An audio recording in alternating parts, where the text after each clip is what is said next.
নমস্কার বন্ধুরা, সাগর রায় ব্লগসের নতুন একটা ভিডিওতে তোমাদের সবাইকে স্বাগত। আজকে আমি একটু জলদি ঘুম থেকে উঠে পড়েছি, কারণ কালকে সকাল সকাল ঘুমিয়ে পড়েছিলাম, সে কারণে সকালবেলায় ঘুম ভেঙে গেছে তাড়াতাড়ি। আর মোটো দেখো এখানে কড়াইয়ের যে মিষ্টিগুলো ছিল সেই মিষ্টিগুলো নামিয়ে রেখেছে, আর আমি কাউন্টারের ওইদিকে সব মিষ্টিগুলো সাজিয়ে এসেছি। আর এই দুধটুকু ফ্রিজে ছিল, আর 1 ক্যারেট দুধ আছে, এই দুধটুকু দিয়ে এখন মিষ্টি বানানোর জন্য জ্বালাবো। আর এদিকে আমি মিষ্টিগুলো সাজিয়ে দেবো। মোটো কী করেছে, মিষ্টিগুলো নামানোর পরে ঢেকে রেখেছে, আর এখান থেকে আমি মাত্র 1 কিলো বিক্রি করলাম।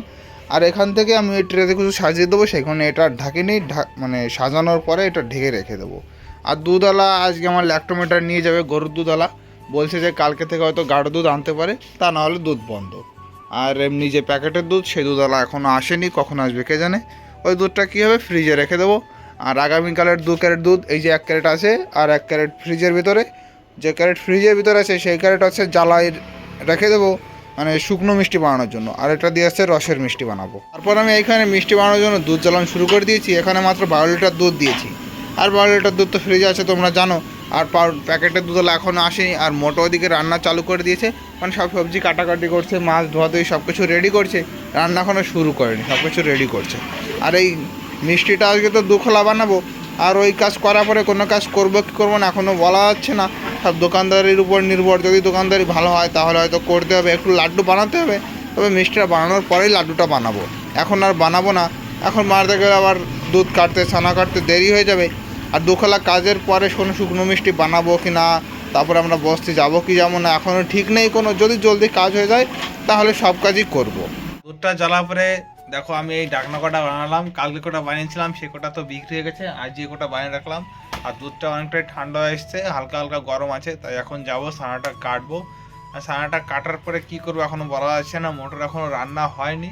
ছানাটা কাটি তারপর দেখা যাক কি করি। আর এদিকে দেখো আমি ছানা কাটা হয়ে গেছে, ছানা কাটার পরে আমি এখানে জলটা কেটে ছানা ঠান্ডা করার জন্য রেখে দিয়েছি। হালকা একটু হাওয়া আসছে ওদিক দিয়ে, ছানাটা জলদি ঠান্ডা হয়ে যাবে। আর এদিকে রসটা আমি উঠিয়ে দিয়েছি, তবে এখনও গ্যাসটা জ্বালাইনি, সব রস ঠিক করছি। আর তারই মাঝে যখন ছানা কাটা হয়ে গিয়েছিলো তখন একটা লোক এসেছিলো, সেই লোকটা এখান থেকে 12 কেজি মিষ্টি নিয়ে গেছে। আর রসটা ভালো হয়েছে, বেরিয়ে গেছে, কারণ একটু দোকানদারি কম ছিল, রসটা বেরিয়ে গেল, একটু সুবিধা হলো। আজকে আর চিনি আনতে হবে না, এটুকু চিনিতে হয়ে যাবে। আর ফ্রিজে যে 12 লিটার দুধ ছিল সেটা এখানে জ্বালিয়ে রাখবো, সেটা দিয়ে আজকে আর কিছু বানাবো না, সেটা দিয়ে কালকে বানাবো। আর তারপরে এখানে আমরা খেতে বসে পড়েছি। আর আজকে আমার মোটা কী রান্না করছে চলো তোমাদের একবার দেখিয়ে দিই। এখানে দেখো উস্তর তরকারি, আর এখানে সে ভেন্ডির তরকারি, আর ওটার নিচে আছে কি টক, আমের টক, মানে লঙ্কা দিয়ে রান্না করেছে। টকটা খুব ভালোই লাগে আমার খেতে, ঝাল টক। আর এখানে তো ভাত দেখো, ছোটো একটা হাঁড়ি। তবে মা বাবারা যাওয়ার পরে আমি আর হাত দিয়ে খাই না, আমার মোটাই আমাকে খাইয়ে দেয়, খুব মজা লাগে।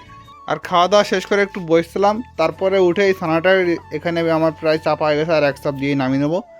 আর এদিকে রসটাও বানানো হয়ে গেছে। আর বন্ধুরা একটা হাস্যকর জিনিস দেখো, এই গামলাটা আসছে 1 কিলো 800 গ্রাম ওজন, কিন্তু দেখো আমি 8টা লিখতে কী লিখে ফেলেছি। আর এই শূন্যটা একটু উল্টো পাল্টা হয়ে গেছে, আর এটা মোটো লিখেছে, আর এটা কি বলে ওর লোগো না কি তা ওই জানে। আর এখনও রেডি হতে পারলো না, এইমাত্র পুজো দিয়ে এসছে, আজকে পুজো দিতে গিয়েও উল্টো পাল্টা করে ফেলছে। প্রসাদ দিতে যাচ্ছিলো থালায়, কিন্তু সেই থালায় মানে সেই চিনিটুকুন দিয়ে দিয়েছে প্রদীপের ভিতরে। খুব হাস্যকর বিষয়, ঠাকুর তো একদম হাসতে হাসতে হয়তো পাগলই হয়ে গেছে আজকে। তা এখন কাজে বসবো, তারপর কাজ বাজ শেষ করে এখানে দুধ জ্বালাবো, রাত্রেবেলায় দুধ জ্বালাবো, কারণ এখন কাজে বসি, তারপর দেখা যাবে কখন দুধ জ্বালাবো। দুধ জ্বালাতেও পারি নাও জ্বালাতে পারি, কিছু বলা যাচ্ছে না, এখন কাজে তো বসি। আর তারপর দেখো আমরা ফেটে বসে পড়েছি, আর এটুকুর মতো আছে পাকাতে বাকি, আর এই কটা পাকানো হয়েছে। মোটো ভালোই স্পিডে পাকাতে পারে। দেখো কত সুন্দর লম্বা লম্বা মিষ্টি। আর আমিও একটু পাকাচ্ছি, আমি গুছিগুলো কেটে দিই আর মোটো পাকাই। আমিও পাকাই মোটোর সঙ্গে সঙ্গে, এমন না যে মোটো শুধু একাই পাকায়, আমি কিছু গুছি কেটেও দিই আর কিছু পাকাইও। আর তারপর বন্ধুরা দেখো এখানে আমাদের প্রথম খোলা হয়ে গেছে, আর দ্বিতীয় খোলার রস এখানে আমি উঠিয়ে দিয়েছি। আর দ্বিতীয় খোলা দেখো এখানে পাকানো হয়ে গেছে। আর মোটো এখন বানাবে লাড্ডু, সেগুলো এখানে সব কিছু রেডি করছে। আর তারই মাঝে দেখো আমাদের এই লাইটারটা গেছে খারাপ হয়ে, এই যে ট্রিগারটা আছে এটা কেন জানি না কাজ করছে না। আর এটা হচ্ছে পুরনো লাইট, এটা কোনো একটা কারণে জ্বলতো না, এর মধ্যে এটা রসের মধ্যে পড়েছিল, মানে গরম রসে না এই পুরনো রসের মধ্যে পড়েছিল, সেজন্য ও জ্বলছিল না। তা আজকে যখন বের করলাম দেখলাম যে আবার কাজ করছে, সেজন্য এটা দিয়ে ধরাতে হলো। আর যদি এটা না থাকতো তাহলে তো আবার নতুন লাইটার এখন কিনতে যেত, তো আবার 200 টাকা নিয়ে নিত দাম। আর বন্ধুরা একটা জিনিস কি জানো, এই ভাটটির মধ্যে দেখো ওই যে ইন্দুরের মাটি দেখা যাচ্ছে। আমি প্রথম কলে বানানোর পরে যখন ভাটটিটা বন্ধ করেছি তখন দেখি আবার এই ভাটটিতে মানে আগুন জ্বলা অবস্থায় এই ইন্দুরের মাটি ঠেলে পুরো আগুনটা বন্ধ করে দিচ্ছিল। তাই এই নষ্ট লাইটারটা দিয়ে আবার একটু পরিষ্কার করে দিলাম। এখন আগুনটা জ্বলছে। মিষ্টিটা বানানোর পরে কালকে ভালো করে আবার পরিষ্কার করে তারপরে লাইট জ্বালাতে হবে, তার আগে আর হবে না। আর তারপর দেখো বন্ধুরা, এখানে আমার দ্বিতীয় খোলার কাজ হয়ে গেছে। আর দ্বিতীয় খোলার মিষ্টিটা কত সুন্দর লাগছে দেখতে। আর মোটো এখানে বানাচ্ছে লাড্ডু। আর আমি এখন এই যে দুধটা জ্বালাবো, এই দুধটা হচ্ছে কালকেকার দুধ। দেখো 1 প্যাকেট দিয়েছি আর নিচে পুরো বরফ হয়ে গেছিলো মানে দুধের মধ্যে। আর এই যে আরেক প্যাকেট আছে, আর এটা তো পুরো জমে পুরো পাথর হয়ে আছে নিচের দিকে। এই কোনাটা দেখো ভাঙছেই না, এতটা জমে গেছে চারে কোনায়। মানে এইটার নিচে ছিল তো সেখানে এটা বেশি শক্ত হয়েছে। আর ওই প্যাকেটটা ছিল উপরে, ওটা অত জমেনি। তবে বরফ থাকার কারণে ওই পাশে হালকা একটু দুধ পড়ে গেছে কাটার সময়। আর এই দুধটু এখন জ্বালাবো।